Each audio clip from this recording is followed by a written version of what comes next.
Samedi 25 avril, grande et joie, mesdames et messieurs, très chers téléspectateurs, de vous présenter ce nouveau numéro de votre émission. Vous nous suivez de partout dans le monde, que le Seigneur vous bénisse et bon week-end aussi à vous. Alors aujourd'hui, nous allons traiter d'un sujet parce que sur ce plateau, il a toujours été question de traiter sujets saillants, très importants et capital pour édifier les enfants de Dieu de partout dans le monde où vous nous suivez. Aujourd'hui, nous parlons du lieu d'adoration, encore le sujet d'adoration. Parce que les avis sont tellement partagés, où certaines personnes ont des avis. Bon, voilà, chaque personne a des avis par rapport à sa révélation et tout le monde vient au nom du Seigneur d'une certaine façon. Alors nous allons essayer de sonder les Écritures et faire parler les Écritures afin que la lumière jaillisse. Pour ce faire, j'ai un habitué de cette émission que vous aimez, qui a toujours été présent. Pour moi, c'est un joker. On ne le sort pas à tout moment. C'est quand il s'agit des questions, en tout cas majeures, qu'on fait appel à lui. Lui, c'est le docteur Nicolas Kizito qui est avec nous ce samedi. Je dis shalom et bienvenue, révérend. Shalom, que Dieu bénisse, Jules. Merci beaucoup, révérend. Avant d'ouvrir cette émission, il y a un héros qui venait de nous quitter, le pasteur Amissi. Et vous avez été aux obsèques. Apparemment, c'est comme si les grands ou bien nos anciens nous quittent. Et ce ne serait peut-être pas un signe que nous sommes vraiment au point culminant et bientôt nous allons partir. Évidemment, parce que je crois que c'est une alerte que j'avais commencé à lancer depuis 2012, lorsque le Seigneur avait mis dans mon cœur la charge de rédiger un livre intitulé « Les derniers tournants du dernier siècle », dans lequel j'annonçais que justement dans les années qui viennent, nous allons faire face à la disparition des grands vétérans de l'histoire du christianisme qui ont marqué leur époque durant les 50 dernières années. Et j'ai été pris pour un oiseau des mauvais augures, mais avec le temps, c'est que j'avais pressenti dans mon esprit, à la lumière de la parole prophétique telle qu'étayée par le frère Branham, il me semble que j'avais raison. Et pas plus qu'en 2023, je n'ai jamais oublié cette nuit, à la veille de l'anniversaire de frère Billy Paul. Je sortais de chez moi le matin, j'ai dit à mon épouse que je dois faire un direct à travers lequel je dois dire des choses qui doivent bientôt arriver. Et nous étions le 12 septembre 2023 lorsque j'ai fait un direct dans lequel j'ai passé en revue au peigne fin l'histoire, le parcours de tous les grands esprits qui ont marqué l'histoire du message du temps de la fin durant les 50 dernières années, c'est-à-dire entre 1973 et 2023. Et j'ai été plus direct que jamais auparavant en disant clairement que entre 2023 et 2026, nous allons connaître la disparition physique de tous les grands vétérans qui ont marqué l'histoire du message du temps de la fin durant les 50 dernières années. J'ai parlé des acteurs qui ont prêché le message en République démocratique du Congo et dans le monde africain. Et je crois que dans les jours qui ont suivi, on a connu littéralement la disparition d'abord de Billy Paul, qui était déjà une alerte, et cela s'est suivi avec la disparition du pasteur Barouti, de Ewald Frank, de Papa Landou. Et je crois que la liste est suffisamment longue pour nous aider à comprendre que nous sommes dans une jonction, un carrefour lié à l'histoire du message du temps de la fin. Je crois que c'est un signe indicateur que Dieu est en train de changer de vase et de changer l'histoire de la rédemption en mettant en place la venue des acteurs, des nouveaux acteurs de l'histoire du message du temps de la fin. Mais la venue de ces nouveaux acteurs ne pose peut-être pas problème parce qu'on dirait la nouvelle génération qui vient ici, elle vient avec une façon qui est différente des anciens. Par exemple, et puis il n'y a pas une certaine fermeté et la parole n'est pas vraiment apportée à sa juste valeur. Moi, je ne vois pas, moi, je ne vois pas des différences substantielles sur les circonstances dans lesquelles les naissances, de manière générale, doivent se produire. Vous savez que Frère Branham a enseigné clairement que toute naissance est un gâchis. Donc, on doit, à l'occasion de chaque naissance, faire face à deux choses principalement. Il y a d'abord les douleurs de l'enfantement qui doivent être constatées. Ensuite, les circonstances de toute naissance se présentent de manière à ce qu'on a en face de soi un tableau de gâchis et de la saleté. Mais je crois qu'avec le temps, le tableau va s'éclaircir et toutes les saletés que vous constatez, que vous fustigez pour l'instant vont disparaître et le nouveau-né sera en train de parcourir son chemin normalement. Nous sommes à la 3e génération du réveil du message du temps de la fin. Très bien, revenons. Peut-être parce qu'on n'est pas en train de faire une analyse profonde sur l'église du temps de la fin, encore le message du temps de la fin. Et de tout ça, peut-être le temps venu, nous allons essayer vraiment d'en parler en large. Alors nous ouvrons cette émission parce que nous parlons du lieu d'adoration et l'objet d'adoration. D'abord, reverend, c'est quoi une adoration? Bon, l'adoration, c'est un culte, c'est une forme de culte rendu en hommage à quelqu'un de très sacré. C'est un culte sacré, ce sont des hommages sacrés, c'est un comportement qu'on affiche à l'égard d'une personne qui ne ressemble pas à tout ce que nous voyons sur la terre. Et donc, c'est un culte autour d'un personnage, autour de quelque chose, c'est une vénération.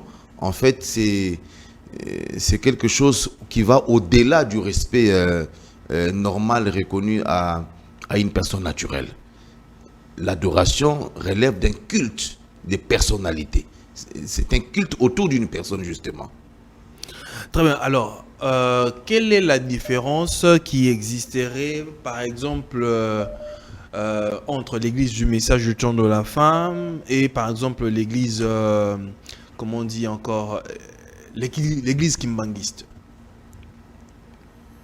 La différence substantielle entre l'église du message du temps de la fin et l'église kimbanguiste repose sur le fait que les kimbanguistes, ils fondent leur foi dans ce qu'un certain Simo Kimbangu aurait raconté, parce que je n'ai pas beaucoup de certitudes sur ce qu'aurait raconté Simo Kimbangu, dans la mesure où je n'ai ni vidéo, ni livre, ni rien qui aurait été écrit par Simo Kimbangu.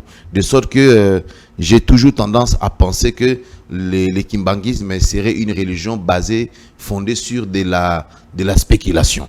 Mais le message de Frère Branham est un message dont les enseignements sont basés sur les écrits du prophète William Branham et les enseignements de Frère Branham qui ont été enregistrés sur les bandes et retranscrits sous forme de brochures. Et donc, nous n'avons pas le même avantage que...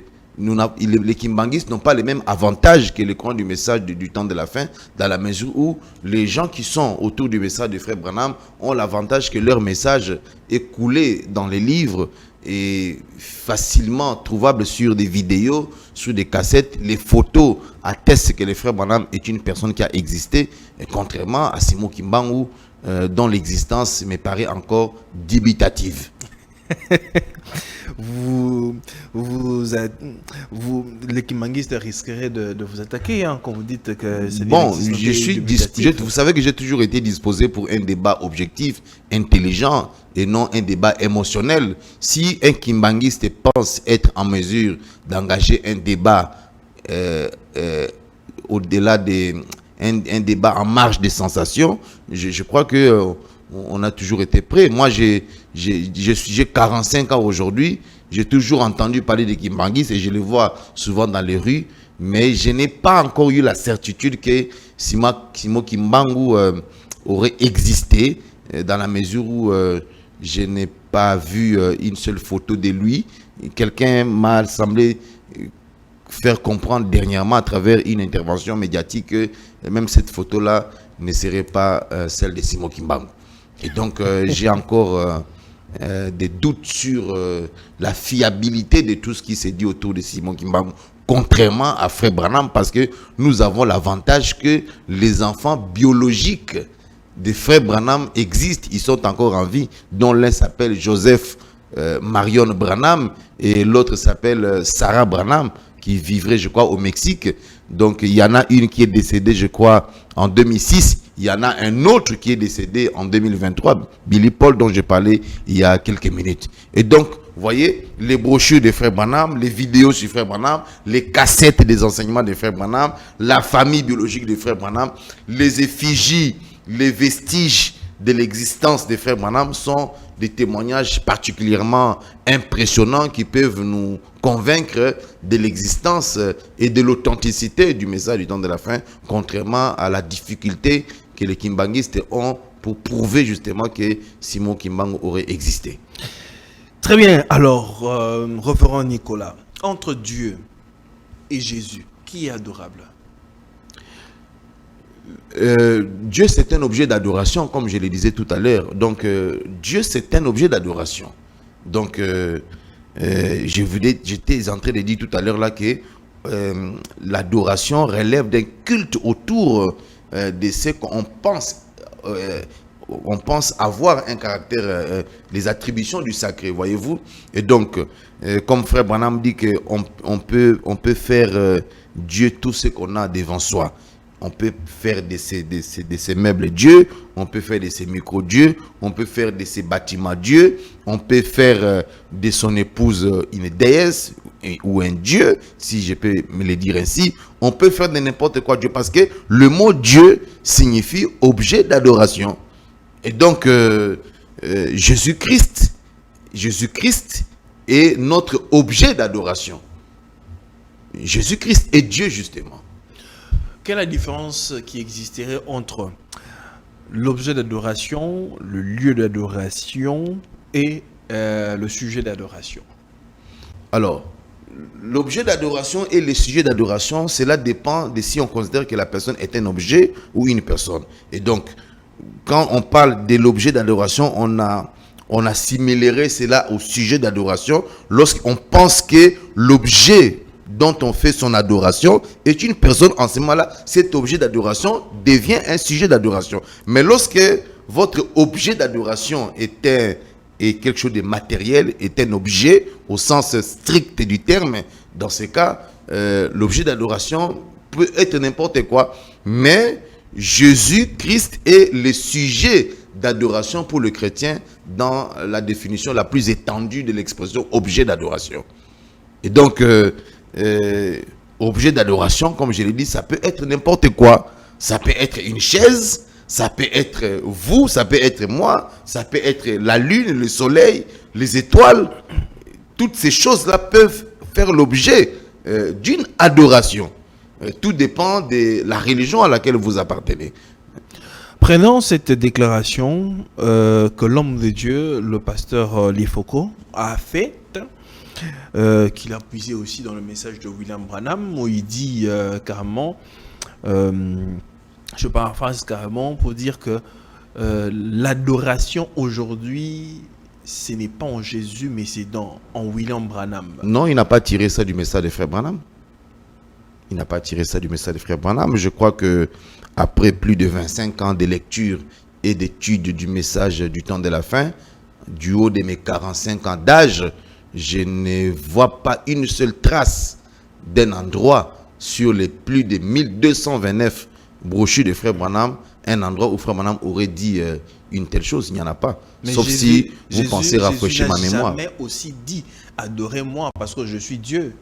Est-ce que la divinité... Non, vous avez dit tout à l'heure là que le frère Lifoko a tiré sa déclaration des enseignements de Frère Branham. Donc ça veut dire que lui, donc, je crois que Jésus-Christ s'est suffisamment exprimé. Il a fait certaines déclarations. Après avoir lu William Branham, il est convaincu que aujourd'hui, l'adorable, c'est l'adoration se fait en William Non, il y a Branham. des endroits dans le livre d'Apocalypse où Jésus-Christ est formel en attribuant l'adoration à lui, Jésus-Christ. Lorsque Jésus parle à l'apôtre Jean, celui de Patmos, il est formel lorsqu'il dit que je suis le premier et je suis le dernier, le tout-puissant.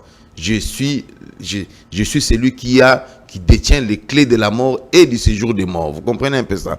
Donc je crois que le Seigneur Jésus-Christ est formel dans ses déclarations contenues dans le livre d'Apocalypse. Mais les déclarations qui ont défrayé la chronique et les déclarations qui sont tombées des lèvres de Frère Lifoko ne relèvent ni de la Bible, ni des brochures de Frère Branham. Ça découle du sensationnel qui caractérise généralement des prédicateurs qui sont entourés des baffles, des micros, des cymbales. Généralement, la lumière, le bruit des sons, la sonorisation, ça a une influence assez décisive sur le plan psychologique dans l'orateur. Ça peut arriver. Prenons deux éléments. Le premier élément, il y a eu une opinion qui estime que Jésus ne peut pas être adorable. Pourquoi? Parce que Jésus n'est qu'un attribut et Jésus a un début et une fin. Alors que Dieu, ou bien l'adorable, ne peut pas avoir un début et une fin. Jésus a eu un début et une fin. Non, Jésus n'est pas un attribut de Dieu. Jésus n'est pas un attribut. Jésus, c'est la personne même de Dieu. Ce n'est pas un attribut. L'attribut, c'est comme une fonction. Et Jésus a justement plusieurs attributs. C'est Jésus qui a plusieurs attributs. Jésus n'est pas un attribut. Jésus, c'est lui la personne. Et c'est Jésus là, la personne de Jésus, c'est lui qui bénéficie de plusieurs attributs. Il a en lui l'attribut du Père, il a en lui l'attribut du Fils. Jésus, il a en lui l'attribut du Saint-Esprit, il a en lui l'attribut du Sauveur, il a en lui l'attribut du Rédempteur, il a en lui l'attribut d'un ami, il a en lui l'attribut des prophètes. Donc Jésus, c'est la personne de Dieu même. C'est la personne adorable qui est entourée justement de... Cette personne est assortie de plusieurs attributs. Mais pourquoi Jésus, dans Matthieu chapitre 6, c'est-à-dire quand il dit à ses disciples, dans la prière de notre Père, il dit « Notre Père qui est aux cieux ». Donc il a montré aux gens, c'est-à-dire qu'il y avait un être suprême que lui. Non, mais c'est ça la particularité de la divinité lorsque Jésus était sur la terre. Parce qu'il faut qu'on se mette d'accord sur la personnalité de Jésus-Christ, c'est-à-dire celui auquel vous êtes tenté de faire allusion, qui parlait devant les apôtres. Celui auquel vous êtes tenté de faire allusion, Jésus-Christ, était une personnalité double, en fait. Lorsque Jésus marchait sur la terre, Jésus habitait en lui. Je ne sais pas si vous comprenez ça. Lorsque Jésus marchait sur la terre, Jésus habitait en lui. Parce que Jésus que l'on voyait marcher... Jésus habitait en Jésus. Oui, Jésus habitait en Jésus. Parce que Jésus, c'est Dieu. Je viens de vous dire que Jésus, c'est Dieu. Dieu s'appelle Jésus. Dieu s'appelle Jésus. Et quand Marie a mis au monde un enfant, cet enfant-là, on lui a donné le nom que Dieu avait. On lui a donné, cet enfant-là que Marie a mis au monde, on lui a donné le nom que portait déjà Dieu. De sorte que Jésus, qui était né de Marie en grandissant, lorsque Jésus a totalisé 30 ans, Jésus est descendu et est entré dans ce corps-là qu'on appelait déjà Jésus. Et donc, il y avait deux Jésus qui marchaient sur les rives de Galilée. Et donc, lorsque Jésus parlait, il faut toujours apprendre, comme Frère Branham l'a dit, à faire la différence entre Jésus, l'enfant de Marie qui parlait, et Jésus, Dieu qui parlait. Et donc, celui qui a dit « Notre Père qui es aux cieux », ce n'est pas Dieu. Très bien. J'ai posé, je dis qu'il y avait deux cas. Le deuxième cas, où c'est une opinion dit, la citation de William Branham où il dit ce qui était dans le Père, il a déversé dans le Fils. Ce qui était dans le Fils, il a déversé dans son église ou encore dans son épouse. Donc ça veut dire que tout ce qui était le père, il a déversé dans son fils, et tout ce que le fils avait, il a déversé. Donc ça veut dire qu'aujourd'hui, si on peut adorer Dieu, c'est dans son épouse. Ou certaines personnes dans le message qui disent que William Branham représente carrément l'épouse. Votre réaction, révérend? Oui, effectivement. Effectivement, pas par rapport à votre dernière phrase, c'est par rapport à votre première assertion. L'assertion selon laquelle tout ce qui était en Jésus, Dieu l'a déversé dans son église. Et c'est là que nous retrouvons face à la notion du lieu d'adoration. Le lieu d'adoration aujourd'hui n'est pas le frère Branham en exclusivité, encore que ça ne peut pas l'être en plein 2026. Donc William Branham est aussi un des lieux d'adoration. Le frère Branham faisait partie des lieux d'adoration. Ah, il faisait partie. Oui, mais parce que frère Branham n'est plus vivant. Donc en son temps, William Branham était le lieu mais parce d'adoration. Que le frère Branham fait partie de l'église. Frère Branham faisait partie des lieux d'adoration. Comme vous et moi, il n'y a pas que frère Branham, même la femme de frère Branham faisait partie du lieu d'adoration. Neville, le pasteur associé de frère Branham, faisait partie du lieu d'adoration. Collins faisait partie du lieu d'adoration. Billy Paul faisait partie du lieu d'adoration. Tous les croyants du Branham Tabernacle remplis du Saint-Esprit. Tous les croyants du Branham Tabernacle remplis du Saint-Esprit. Quand frère Branham était vivant, tous ces gens-là étaient les lieux d'adoration. Dieu voulait adorer et être adoré à travers ces gens. Mais quand quelqu'un meurt, on ne peut pas considérer un temple détruit comme étant un lieu d'adoration. Un temple qui est détruit ne peut plus être un lieu d'adoration, parce que les lieux d'adoration peuvent varier. Les lieux d'adoration ont varié au fil des temps. Les lieux d'adoration, on en a connu dans l'histoire d'Israël. Il y en a eu à Jérusalem, il y en a eu à Gilgal, il y en a eu à Bethel, il y en a eu à Jéricho. Branham dit qu'il y a eu plusieurs lieux d'adoration. Vous comprenez? Maintenant, lorsque le temple est détruit, on ne peut plus considérer ce temple-là comme étant le lieu d'adoration. Le temple Branham a été détruit par l'église catholique. Ça, le lieu d'adoration où Branham est passé et n'est plus. Le lieu d'adoration, pas seulement de Branham, mais de tous ceux qui sont décédés, sont passés. Si le lieu d'adoration, c'est-à-dire est passé, mais il reste quand même l'objet d'adoration. Non, l'objet d'adoration, c'est-à-dire le sujet d'adoration. L'objet d'adoration qui est le sujet d'adoration, parce qu'ici, nous parlons de la personne adorée, c'est le Seigneur Jésus-Christ qui est adoré dans son église. Il s'agit de son église. Branham n'est pas l'église de Jésus-Christ. Branham est un membre de l'église de Jésus-Christ. Je ne sais pas si on se comprend. Vous êtes un membre de l'église de Jésus-Christ. Le pasteur Baruch fut un membre de l'église de Jésus-Christ. Branham fut un membre de l'église de Jésus-Christ.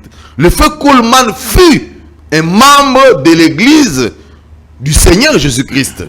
Vous comprenez un peu ça? Le pasteur Amici fut le temple du Seigneur Jésus-Christ parce qu'il en fut membre. Vous comprenez un peu ça? Papa Landou fut membre.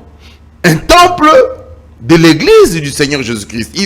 Il est membre. Il fut membre de l'église du Seigneur Jésus-Christ. Lorsque quelqu'un meurt, l'église corps mystique continue à travers d'autres personnes qui sont encore vivants en train de servir le Seigneur. Vous comprenez un peu ça? Donc on ne peut pas dire en se basant, parce que l'écriture à laquelle les prédicateurs font allusion pour dire ce que le frère Lifogo a dit ces jours-là devant son église, c'est la brochure Persévérer, le paragraphe 13. Branham dit aujourd'hui Dieu veut adorer et être adoré à travers l'homme. Branham ne parle pas de lui là-bas. Est-ce que vous attendez que... Est-ce que William Branham a dit aussi que j'étais Malachie 4, voilà Élie qui devait venir pour préparer la seconde venue de Jésus-Christ? Non, mais Malachie 4 est un prophète. Oui, évidemment. Est-ce que William Branham l'a dit ouvertement comme ça qu'il était Malachie 4? William Branham a donné la description qui sont susceptibles de nous conduire à sa personne, à lui. Mais cette déclaration-là du paragraphe 13 n'est pas de nature à nous diriger vers frère Branham. la déclaration contenue au paragraphe 13 de la brochure Persévérer, dans laquelle Branham dit, la déclaration dans laquelle Branham dit que Dieu veut adorer et être adoré dans l'homme. Cette déclaration-là n'est pas de nature à nous conduire à la personne de Frère Branham.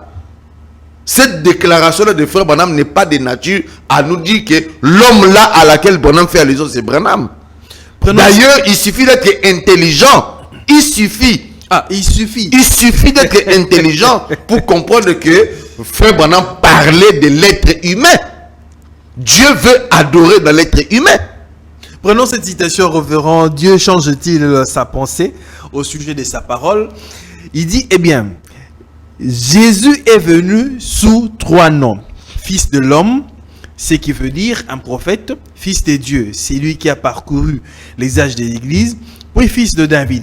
Mais entre le fils de Dieu et le fils de David, selon sa propre parole et selon Malachie 4 et beaucoup d'autres passages des Écritures, il doit retourner dans son Église sous une forme physique parmi les gens, dans des êtres humains, pour être un prophète, voyez. Exactement. Exactement, parce que la différence entre Jésus qui revient comme fils de l'homme dans l'intercession entre son rôle de fils de Dieu et son rôle de fils de David, lorsque Jésus revient comme fils de l'homme dans cette intercession-là entre son rôle du fils de Dieu et son rôle du fils de David, lorsqu'il vient dans l'intercession-là en tant que fils de l'homme, c'est-à-dire comme prophète, parce que fils de l'homme signifie Dieu qui vient sous la forme d'un prophète. C'est ça que le mot fils de l'homme veut dire. Fils de l'homme veut dire Dieu qui vient au peuple sous la forme d'un prophète. Mais la différence entre la venue de Dieu sous la forme des prophètes dans l'intercession entre fils de Dieu et fils de David, ou la venue du fils de l'homme, la venue de Dieu comme prophète au temps de la fin, et la venue de Dieu comme prophète au temps de Jésus, c'est qu'au temps de la fin, il vient comme prophète dans la dispensation du Saint-Esprit.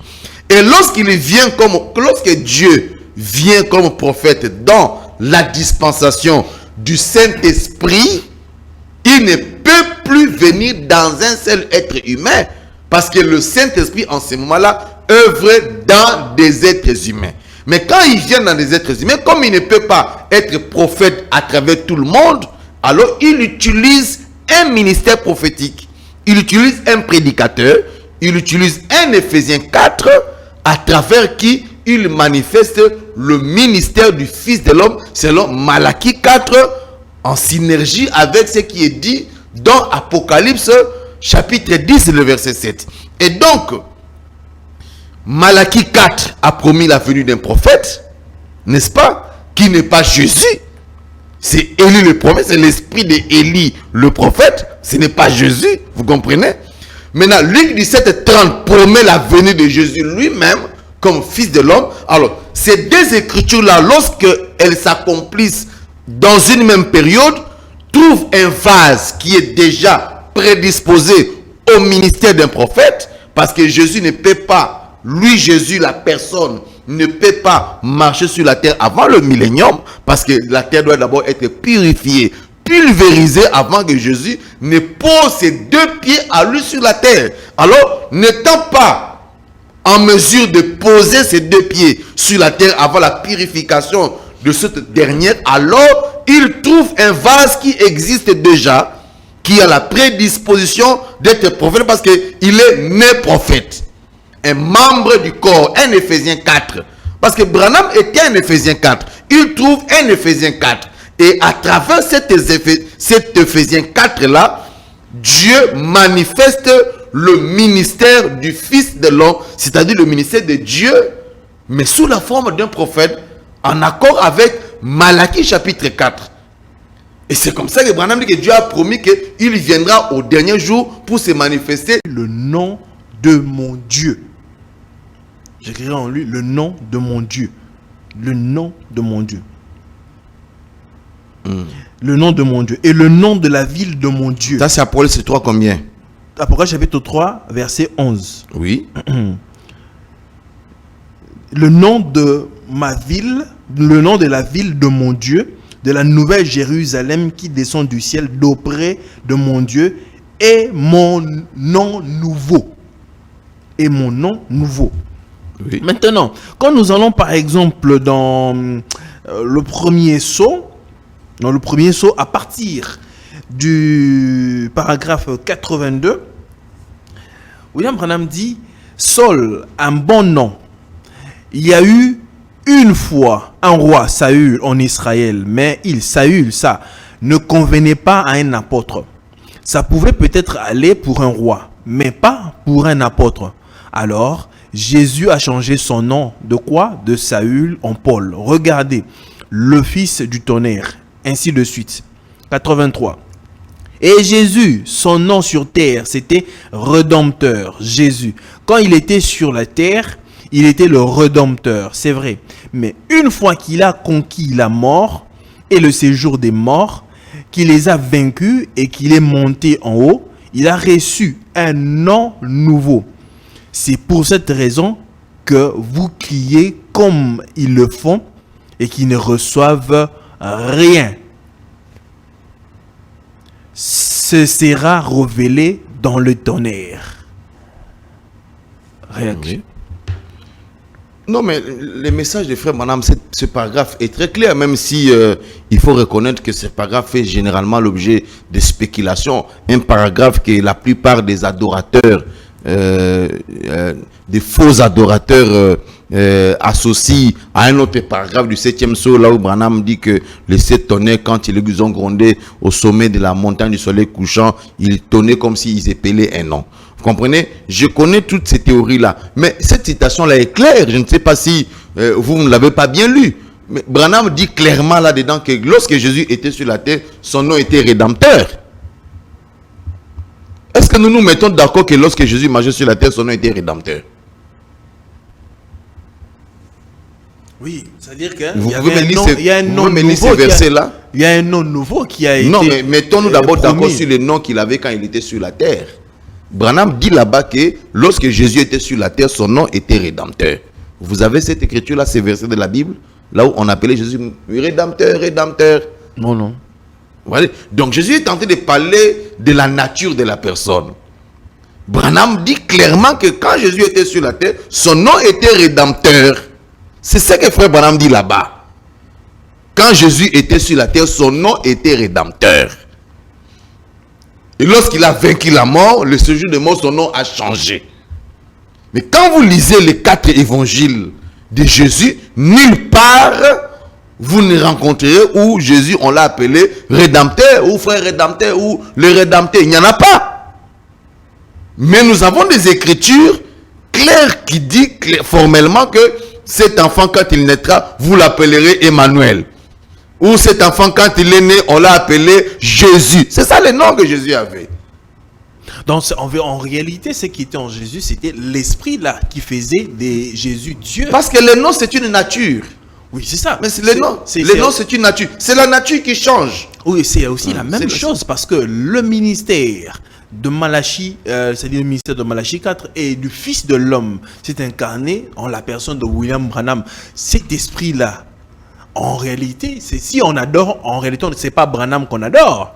Oui, mais le problème, c'est que moi, ce que je refuse, c'est l'exclusivité.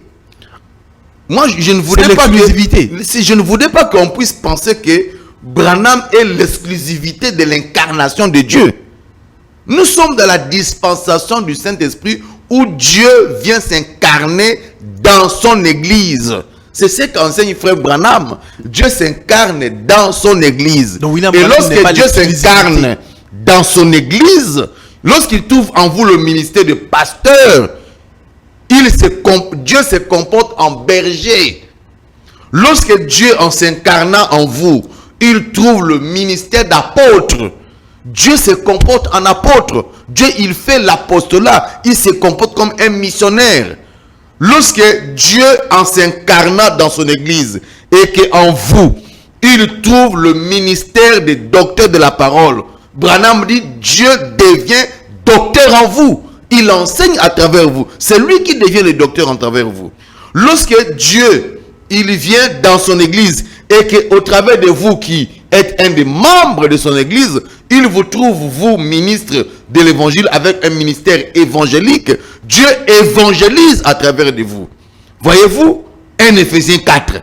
Mais en frère Branham, qui était aussi un Éphésiens 4, parce que Branham était un ministre de l'évangile, on ne peut pas lui dénier cette qualité-là. Branham fut un ministre de Dieu, un prédicateur de la parole, un prédicateur par excellence. Et quand Dieu vient en frère Branham, il trouve en lui un don. Et ce don-là, c'était le don de la prophétie. Et Dieu, il trouve ce corps prédisposé au ministère du Fils de l'homme. Et donc, il travaille à travers lui en manifestant au travers de frère Branham le signe du Messie, le signe par lequel les Juifs ont reconnu que Jésus-Christ était le Messie de leur temps. Donc, l'incarnation n'est pas une exclusivité de frère Branham. Ça, c'est une erreur, c'est une hérésie, au-delà d'être une erreur de religion. Vous comprenez un peu ça? Le frère Branham était membre de l'église. Branham, ailleurs, il s'attribue lui-même le rôle de l'œil de l'église, l'œil du corps, les yeux du corps. C'est lui, Branham, qui s'attribue ce rôle-là des yeux du corps. Il dit, la dernière partie du corps, ce sont les yeux qui est Malachie 4. Vous comprenez un peu ça? Et donc, l'incarnation de Dieu au temps de la fin n'est pas une exclusivité de frère Branham. L'incarnation de Dieu relève de toute l'église, corps mystique du Seigneur Jésus-Christ, et Dieu agit en chacun selon les talents qu'il a placés en vous. Les instructions de Gabriel à Daniel, le paragraphe 50, William Branham dit: maintenant au chapitre 3, l'église est montée, mais il reste à révéler la rédemption, montrer comment l'église a été rachetée. La révélation de ce qui s'est passé au cours de l'âge de l'église. Vous voyez, l'église est partie. Alors maintenant au chapitre 5, il montre comment il a fait, ce qui s'est passé, comment il a scellé l'église. La révélation de son nom, le baptême d'eau en utilisant son nom, la vie éternelle, pas d'enfer éternel, la sémence du serpent, la sécurité éternelle, toutes les grandes doctrines, la prédestination de l'église, tout cela a été révélé à l'église. Il montre comment il l'a fait. Oui, Branham est tenté de parler sur Matthieu chapitre 28, verset 19. Le mystère du baptême d'eau au nom du Père, Fils et Saint-Esprit. La recommandation de Jésus dans Matthieu chapitre 28, verset 19, c'est un mystère. Baptisez-les au nom du Père, du Fils et du Saint-Esprit. C'était un mystère qui était scellé dans la Bible. Et il n'y a que le frère Branham qui a donné une lumière totale sur cette question liée au baptême d'eau. Ni l'apôtre Paul, ni l'apôtre Pierre, ni aucun apôtre de la Bible n'ont compris totalement la révélation en rapport avec le baptême d'eau au nom du Père, du Fils et du Saint-Esprit. C'est le frère Branham qui est venu, sous la grâce de Dieu, révéler à l'église le contenu du nom qui doit être utilisé dans le baptême d'eau, conformément à Matthieu chapitre 28, le verset 19. Vous allez voir que c'est le frère Branham et le frère Branham seul. Il n'y a pas un seul apôtre avant frère Branham qui a baptisé. Est-ce que je ne sais pas si je me fais comprendre? Très bien. Il n'y a pas un seul apôtre dans la Bible qui a baptisé en respectant la recommandation de Jésus dans Matthieu chapitre 28 verset 19. Parce que la recommandation de Jésus dans Matthieu chapitre 28 verset 19, Jésus a dit: allez baptiser-les au nom du Père, du Fils et du Saint-Esprit.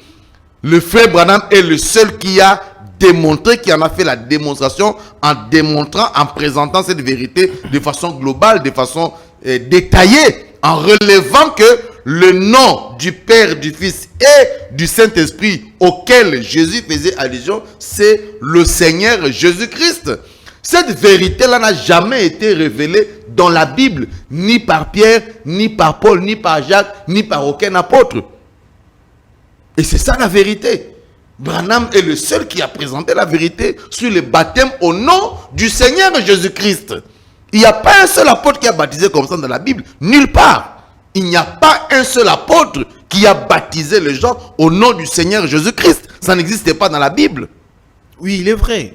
Ça, je suis tout à fait d'accord. Mais quand William Branham dit ici dans Apocalypse chapitre 5, c'est-à-dire qu'à ce moment-là, le Seigneur sera en train de révéler à l'église ou à son épouse comment il a fait les choses et de par son nom nouveau, avec le nom nouveau. Je reviens ici dans le premier saut, le paragraphe ici m'étique un peu. J'aimerais que vous éclaircissiez un peu, référent.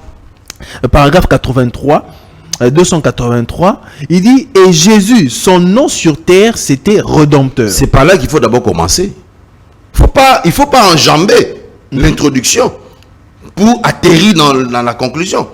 Parce qu'il faut la solution à votre question dépend de la compréhension de la première phrase. Pourquoi vous insistez sur la deuxième phrase? Répétez maintenant votre question. Et Jésus, son nom sur terre, c'était Rédempteur. Voilà, on doit d'abord trouver cette écriture-là. Où Jésus, son nom sur terre, était Rédempteur. Non, ça n'existe pas. Alors, donc, frère, madame, ne parlez pas de ce que vous pensez. Ah, il parlait de quoi? Mais il parlait de la nature. Jésus, son nom sur terre, avait la nature d'un Rédempteur. Jésus, son nom sur la terre, il avait la nature d'un Rédempteur. Et quand il est mort, il a été enterré. 3 jours après, il a vaincu la mort et le séjour de mort. Il a changé de nature. Il a reçu une nouvelle nature. Quelle est cette nouvelle nature? Voilà, ce nom nouveau-là. Il a eu une nouvelle nature. Jésus, après la victoire sur la mort, il a eu une nouvelle nature. Il n'avait plus la même nature qu'il avait quand il était sur la terre. Parce que sur la terre, il avait la nature d'un Rédempteur. Il est venu pour racheter. Le nom est une nature ou bien c'est une identité? Le nom est une identité, le nom c'est une nature. Oh, comment ça? Le nom est une identité, le nom est une nature. Le nom est lié à vous. Lorsque Dieu vous change de nom, en fait c'est la nature qu'il vous change. C'est la nature qu'il change en vous. C'est ça la vérité sur le nom nouveau.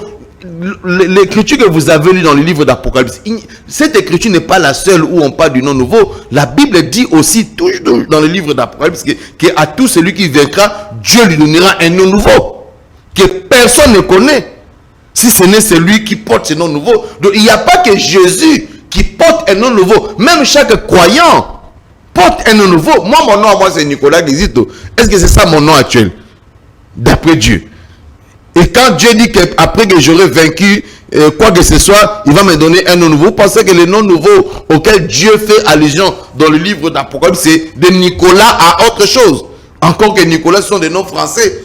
Parlons de Kizito dans ces cas. Est-ce que vous pensez que quand Dieu parlait du nom nouveau que moi, je suis censé recevoir, il parlait de Kizito à autre chose? Non, il parle de la nature. Donc ça veut dire, dans ce paragraphe ici, dans cette citation, c'est-à-dire après que Jésus est ressuscité, il a reçu un nom nouveau. Avant d'abord de ressusciter, il avait une nature. Il avait une nature. Cette nature-là, c'est Rédempteur. Donc, Voilà. quand il ressuscite, il change de nature. Il a une autre nature. William Branham précise ici, c'est pourquoi les gens crient et prient, ils ne reçoivent absolument rien. Mais justement parce que vous devez connaître la nature de la personne à laquelle vous vous adressez. Donc, vous rappelez maintenant là, aujourd'hui, en 2026, Jésus a une autre nature. Mais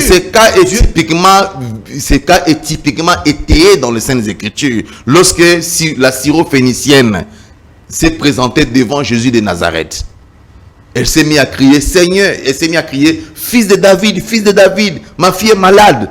La Bible dit Jésus ne fit d'elle aucun cas. Et il ressemblait justement à nos frères qui prient jour et nuit et ils ne reçoivent rien parce que justement ils priaient mal. La syrophénicienne, Jésus n'a fait d'elle aucun cas parce que sa demande était mal présentée. Son approche était mal présentée justement. Branham dit parce qu'elle n'avait pas de droit sur Jésus en tant que fils de David. Jésus n'était pas pour cette dame-là. Jésus n'avait pas pour cette dame-là la nature du fils de David. Jésus n'avait pas pour cette dame-là la nature du fils de David. Vous ne pouvez pas, vous êtes en train de t'emballer et vous voyez comme ça une jolie dame de 18 ans et dit chérie Gilles, est-ce que je peux avoir ces 10 dollars? Non. Il ne peut pas t'appeler chérie parce que cette demoiselle-là n'a pas sur toi elle n'a pas sur toi des droits d'une chérie. Vous comprenez? C'est comme ça. L'approche était mal. Donc Jésus, quand il était sur la terre, il avait la nature du Rédempteur. Et même à l'égard de la syrophénicienne, Jésus n'avait pas la nature du fils de David. Mais tu verras que lorsque l'aveugle Bartimée, dans les mêmes circonstances de temps et de lieu, lorsque l'aveugle Bartimée a crié « Fils de David », Jésus s'est retourné. Et donc tout dépend de la nature que Jésus emprunte pour tel personnage ou tel peuple ou telle créature. Et donc Jésus, son nom sur terre, c'est-à-dire sa nature sur la terre, son nom sur terre, sa nature sur la terre était rédempteur. Lorsqu'il est mort, il a vaincu la mort, parce qu'on chante de nous après la victoire. C'est ça que Branham développe au paragraphe 82 du premier saut que vous avez lu là. On chante de nature, de noms après de grandes victoires. On chante de noms et de nature après de grandes victoires. Jésus, quand il a vaincu la mort et le séjour des morts, il a reçu une autre nature. Et vous allez voir que cette femme-là, syrophénicienne, lorsque Jésus n'a fait d'elle aucun cas, elle a changé d'appellation. Elle a dit Seigneur, Seigneur. Parce qu'à la première appellation, liée à l'une des natures de Jésus, fils de David, Jésus s'est retourné quand même après 6 ans. Il a dit, je ne peux pas prendre la nourriture des enfants et donner ça à un chien comme toi. Jésus a dit, la femme a dit que même le chien mange les miettes de pain qui tombent sur la table de son maître. Vous comprenez? Et la femme a crié Seigneur, Seigneur. Et lorsque la femme a crié Seigneur, Seigneur, Jésus s'est retourné parce qu'en ce moment-là, Jésus est le Seigneur de toute la terre et de tout l'univers en tout temps et à tout moment. Cette fonction-là du Seigneur n'est pas temporelle. La fonction du Seigneur n'est pas liée dans le temps. Mais la fonction, sa nature de David était liée dans le temps et attribuée, liée à un seul peuple. Et donc, Jésus, son nom sur terre, ou sa nature sur terre, était rédempteur. Mais lorsqu'il a vaincu la mort et le séjour des morts, il a reçu une autre nature. Et quand vous ne comprenez pas la nature que Dieu a maintenant, vous prierez du matin au soir et vous ne recevrez rien. Parce que vous priez mal. C'est là où nous allons conclure, révérend. Quelle est la vraie nature maintenant dans laquelle le chrétien devrait prier pour être exaucé? Parce que Jésus a changé de nature. Si on priait dans l'ancienne nature, dans l'ancienne identité, on ne recevra absolument rien. Vous me demandez de dire devant les médias. Vous me demandez de révéler devant les médias, devant la face du monde entier, ce que Dieu a considéré comme relevant d'un secret qu'il chuchote à l'oreille des gens. Ce n'est pas normal. Parce que regardez Matthieu chapitre 6 verset 6. Relève du 3e pôle. Lorsque vous priez, entrez dans votre secret. La prière, c'est quelque chose qui relève d'un secret entre vous et Dieu. Le 7e sceau, la révélation du contenu du 7e sceau, Branham dit ne sera jamais révélé au public. Même quand frère Branham, lui le prophète que Dieu a mandaté pour nous révéler tous les grands secrets, il n'a jamais dit le nom ou la nature de Dieu après sa victoire. Il n'a jamais dit ça.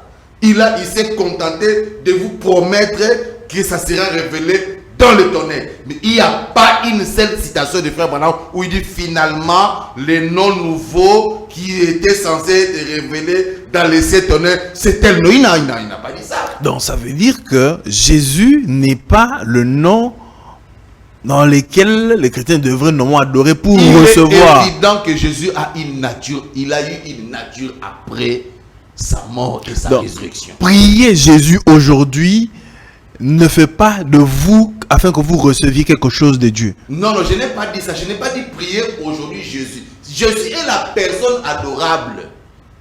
La syrophénicienne était devant Jésus. Il n'était pas devant une autre personne. La syrophénicienne était devant la personne adorable. Mais le problème reposait sur l'approche de la syrophénicienne.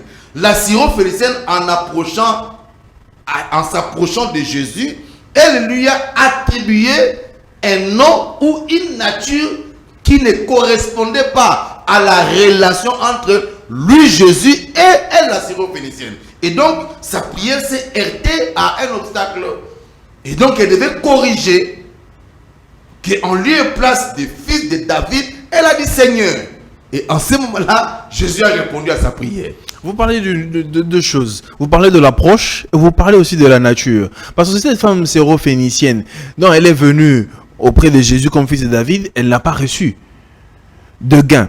Mais quand l'aveugle Bartimée est venu auprès de Jésus, il est venu comme... Elle a obtenu les gains. Mais elle est venue... Elle a obtenu les gains quand elle a changé. Oui, elle a changé. L'identité de Jésus sur la personne de Jésus. Oui, c'est ça. Quand elle a compris que, par révélation, elle a compris que cette personne, je ne dois pas l'appeler fils de David parce que je n'en ai pas le droit. Alors, elle a appelé Seigneur. Et là, Jésus a répondu. Elle a eu la réponse à sa prière. Parce que Jésus. Mais l'aveugle Bartimée est venu. Jésus avait des droits. L'aveugle Bartimée avait des droits sur Jésus de l'appeler fils de David. Et Jésus a répondu à sa prière. Alors, nous, les nations, nous avons droit auprès de Dieu sous quelle forme? Alors, vous me reposez la même question au sujet de laquelle je réfléchis. De vous donner la réponse en public. Le prophète Branham, lui-même, lui, le révélateur de la parole écrite, il s'est contenté de vous dire que ces noms nouveaux-là, cette nouvelle nature, parce que c'est de ça qu'il s'agit réellement, cette nouvelle nature que Jésus a eue après qu'il eut vaincu la mort et le séjour des morts, cette nouvelle nature sera révélée dans les 7 tonnerres. Et donc, il suffit pour un croyant méticuleux d'accéder justement au contenu de cette tonnerre. Je crois que tout lui sera révélé là-dedans. C'est pourquoi Branham a laissé une recommandation à l'église. Lisez la parole et priez beaucoup. Lisez la parole et priez beaucoup. Daniel l'avait dit. Lorsque Daniel a entendu ces choses-là, il a posé la question, mais Seigneur, quelle sera l'issue de ces choses? La foi lui a dit, va Daniel, car ces choses seront tenues secrètes et scellées jusqu'au temps de la fin. Alors plusieurs les liront et la connaissance augmentera. La connaissance est sacrée, frère Jules. La connaissance, surtout une connaissance aussi profonde, aussi délicate que des connaissances liées à la spiritualité, à la connexion avec le trône de Dieu, ce n'est pas sur un plateau de télévision qu'on viendra le déballer. Des choses qui ont coûté la vie à Frère Branham et de traverser des montagnes, des vallées, ce n'est pas sur un plateau de télévision qu'on viendrait le démasquer, le dévoiler. Mais retenons que après la mort et la résurrection de Jésus-Christ, il n'avait plus la même nature qu'avant, il n'avait plus les mêmes noms. Il a reçu un nom nouveau, c'est-à-dire une nouvelle nature. Parce qu'avant sa mort, sa nature était le Rédempteur. Son nom était le Rédempteur. C'est ce que Branham dit au paragraphe 83 du premier saut. Moi, j'ai mes réponses, j'ai mes conclusions. Je parie que chaque enfant de Dieu, après avoir suivi cette émission, a aussi, au moyen de la révélation, avoir compris quelque chose que le révérend a dit. Moi, j'ai compris. Je regarde pour moi-même, révérend. Ah, donc vous aussi, vous êtes décidé à ne plus révéler aux téléspectateurs ce que vous connaissez. Moi, je ne suis pas habilité à le dire, mais c'est vous qui êtes mon invité, qui pourrait peut-être... Alors, un mot révérend pour tous ceux qui nous ont suivis ce 25 samedi. Non, en tout cas, moi, je tiens à faire savoir à l'église du Seigneur Jésus-Christ que nous n'avons qu'un seul Dieu. Son nom humain qui a été retenu à travers l'histoire de la rédemption, c'est le Seigneur Jésus-Christ. Branham dit que les derniers noms humains de Dieu, c'est le Seigneur Jésus-Christ. Nous n'adorons pas le frère Branham, nous ne nous adorons pas nous-mêmes, nous adorons le Seigneur Jésus-Christ qui vit dans nos cœurs, qui vit dans nos âmes. Et ce n'est pas aujourd'hui, en 2026, que nous nous permettrons d'attribuer l'adoration à notre cher prophète, parce que déjà vous vous rappelez que dans Apocalypse chapitre 22, l'apôtre Jean avait vu le frère Branham dans une vision. Et lorsque l'apôtre Jean a vu le frère Branham dans une vision, dans cette vision-là, l'apôtre Jean a voulu adorer le frère Branham. Ça, vous devez le savoir. Et lorsque l'apôtre Jean, dans la vision, a voulu adorer le frère Branham dans la vision. Les gens vont vous poser la question, où est-ce que c'est écrit dans la Bible, la personne là que Jean a vue, c'était William Branham? Non, mais c'est démontrable depuis le premier chapitre jusqu'au dernier chapitre. C'est démontrable que cet ange-là qui a révélé à Jean le livre de l'Apocalypse, c'était un prophète et c'était le frère Branham. Parce que le livre d'Apocalypse, c'était un livre de visions. Tout ce qu'il y a, il n'y a que des visions du début jusqu'à la fin. Vous comprenez un peu ça? Et dans cette vision-là, l'apôtre Jean a voulu adorer le frère Branham, qui était l'ange qui montrait à Jean le contenu du livre d'Apocalypse. Parce que l'éclat, la gloire du ministère de cet ange-là était tellement assez épatant, impressionnant que Jean a voulu l'adorer.